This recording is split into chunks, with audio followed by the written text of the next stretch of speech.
Man looks on the outside. God looks on the heart.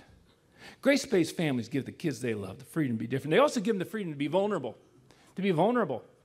Meaning they don't have to wear masks around on their their inadequacies and their fears can come to the surface without fear of them being attacked. It's so vital to a kid. I was going into the 9th grade, Annapolis High School, big 5A school, and I was going to play football for their famous coach. And the girls were prettier, the rock and roll was louder, there was more of both. I thought, this is going to be great. But in between my 8th and 9th year that summer, several hundred of us incoming freshmen got letters from the Board of Education saying that because of overcrowded conditions, we were going to be annexed to an elementary school in downtown Annapolis. So instead of going to the big high school, we're back in elementary school. And there were many trade-offs. Probably the biggest one was in the area of phys ed. Because normally in phys ed, you would go out and put on a phys ed outfit and you'd play real hard, and it's a very humid area. Sweat, no problem. Take a shower, put your school clothes back on. We didn't have that option. We had to do everything in our school clothes. There was a gymnasium on the 2nd floor of a county building, a couple blocks from the elementary school. And I came in one winter morning for phys ed, and I got very excited because there was a trampoline open in the middle of the gym. And the reason I got excited was because I'd never jumped on one before. They weren't pieces of equipment in backyards back then. And the coach, our PE coach came out, and we all got around, and he looked at all of us, and he came back to me and says, Kimmel, take off your shoes, leave on your socks, climb up here, and follow my instructions. And so I pulled my shoes off and climbed up, but as I did, I realized I had holes in both of my socks. Not one, both.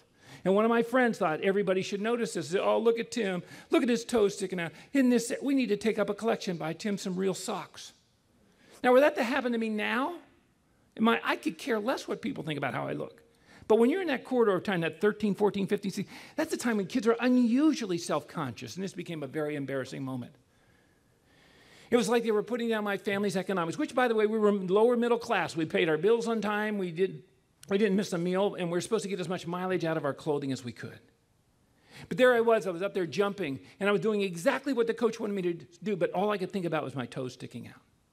I decided, when I sit down, I'm going to go home, I'm going to get out my sock drawer, I'm going to darn every person. I will never let this happen to me again. When the class was over, the coach disappeared. I went and got on my shoes, went down and got on my coat, and there was a stage at the end, and I got my books off the stage. I went out the side door, and I got down the bottom of the stairs. I hear my name, Kimmel. Wait up. It was the coach.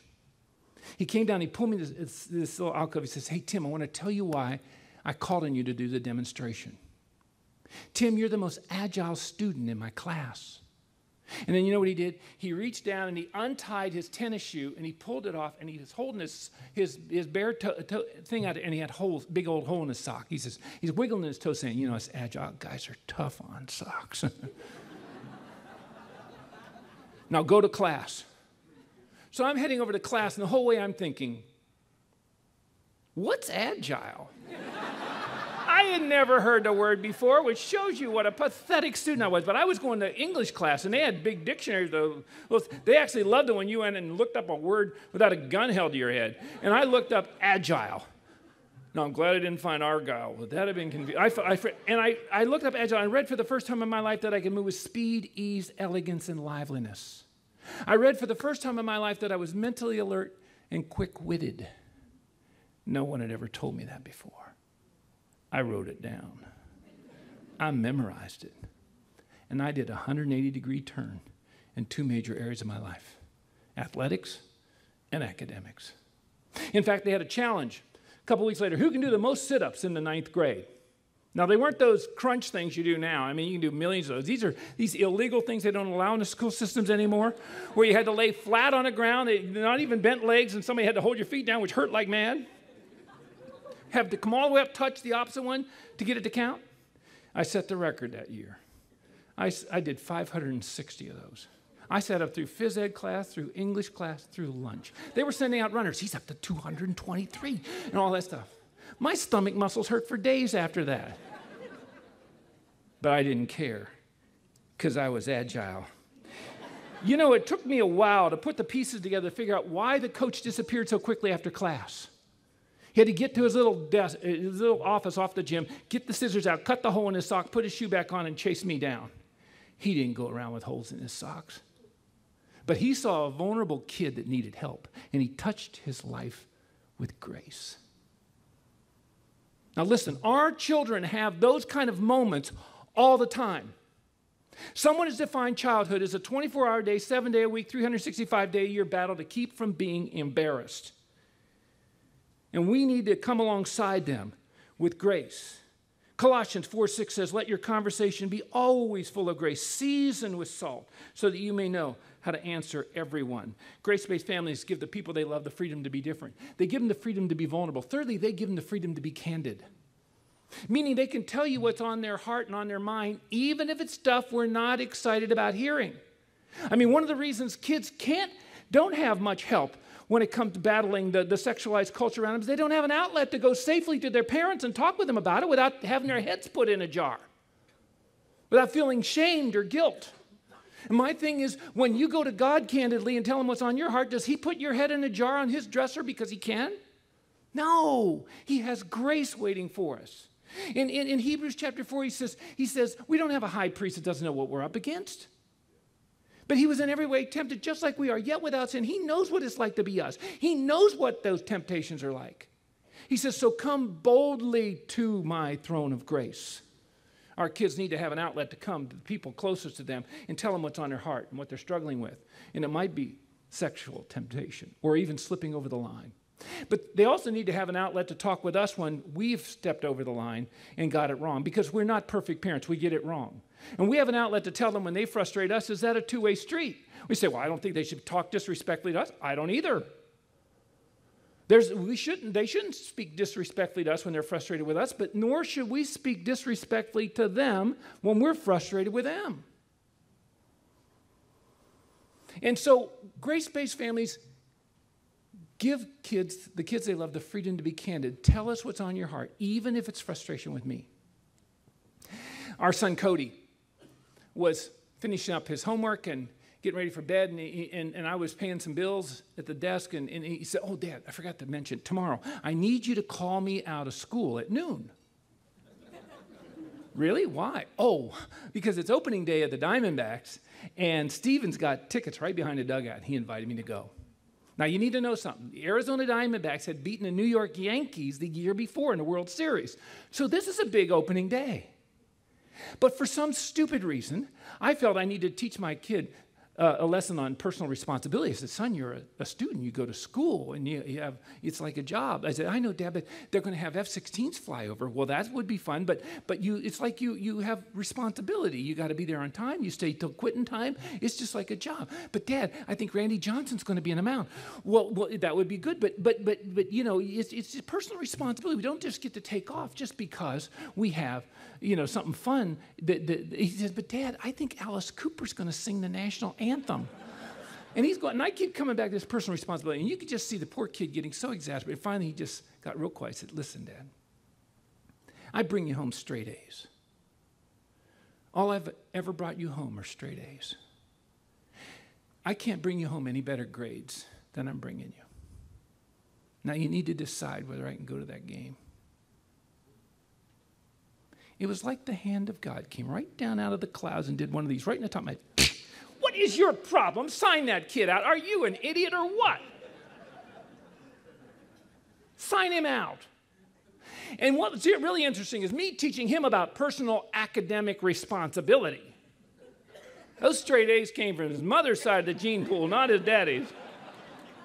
I struggled in school. I felt you should have vowels and consonants on your report card. See, look, Dad, we can play find a word. I see like 5. How many do you know? I reached in my pocket, took out 2 big bills, and I handed it to him and said, please make sure you buy the big hot dogs and the big drinks for you and Stephen. And Cody, please forgive me for being such an idiot. You know, the memories of youth fade fast, don't they? They fade fast.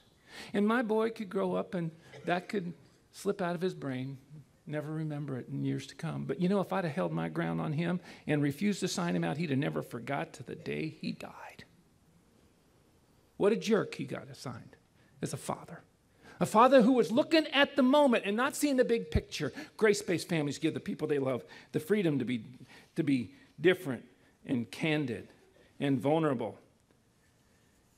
I love this one. Hebrews 12:15, see to it that no one misses the grace of God and that no bitter root grows up to cause trouble and defile many. Not only do grace-based families give the people they love the freedom to be different and vulnerable and candid, they give them the freedom to make mistakes. That's the last freedom I want to talk about. The freedom to make mistakes. And I'm not saying by this that there aren't consequences for the mistakes that our kids make because discipline and correction is a form of grace. It's saying, I love you too much to stand idly by and let you grow up and waste your life. I'm going to correct you as we go. Just like it says in the Bible, them whom God loves, he corrects. And grace is the best environment for this because it's a heart connection that takes all the other things we're doing and gives them real depth. And I just want to say this too, that ministries like pureHOPE are what God has reached down and taken this. But by the way, I'm going to call this what I think it is. I love this. This is a boutique ministry. You know what I like about boutique ministries? I appreciate the big box ministries. We need them. We need the Walmart ministries. But it's the boutique ministries that see stuff done and can be innovative and adapt to what we need. I like where you are. And let me close on this. So let me remind everybody here that the window of opportunity to touch our kids with grace is not open as long as we think it is. They slip through faster than we could ever imagine. I was reminded of this one Saturday morning when my daughter Shiloh awakened me. It was before dawn, and she awakened me, shook me awake. And she was like 5 years old at the time. She shook me awake. Dad, it's time to get up and go on our date. I'd promised her the night before that I'd take her out on a breakfast date. And she'd gotten up and got ready, but I looked at the clock and said, honey, it's still dark out. But Daddy, I'd fix my hair for you. I picked this outfit out for you. Her hair's all snarled and it's mismatched. But I knew where she wanted to go was open because it was a convenience store called Circle K. They're open every day, 24 hours a day, every Christmas, you name it. I said, oh, no problem. Let's get up and go. And so I got up and got ready. We got there right about dawn. Got into and she went in and picked out some donuts and some juice, and I got a cup of coffee, paid for everything. We went out and sat down on the curb on the side of the Circle K to have our date. And we're sitting there, and we had our stuff there. There's a dumpster right over here, but we're over here. We're fine, and everything's fine. And I let her set the agenda, and she wanted to talk about the Sleeping Beauty video we got for her, the Sleeping Beauty movie. She'd watched it several times. She'd just yapping away about Sleeping Beauty. I said, honey, what's your favorite part? She said, Daddy, I love the part at the end when the handsome prince and Sleeping Beauty dance together in a castle. And I thought, well, that's my favorite part, because I'd seen it with her. And I don't know what provoked me, but I decided to reenact it. And so I put everything back in the bag and the lids on everything, and I picked Shiloh up right there, and I just started singing that song and dancing where I know you, I waltzed with you once upon a dream. We're just waltzing away dancing. As I came around, there was a field right behind the Circle K, and over there was a brand new home, and I could see a man sitting at his breakfast table in his home looking at me. He's just staring at me, and the thought crossed my mind, he's in there, and he's stirring his coffee, calling his wife, quick. Come here, honey, look. There's an idiot over at the Circle K, dancing with a little girl next to a dumpster. But another thought crossed my mind. Then in a very brief period of time, some young man was going to come along and tap me on the shoulder and say, Mr. Kimmel, may I cut in? And he's going to waltz her out of my life for good. Turned out his name was Ian.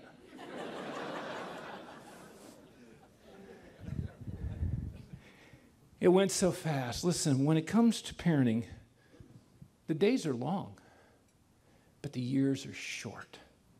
And that's why we need to use those years and those moments in time to touch their hearts with grace. Thank you all very much.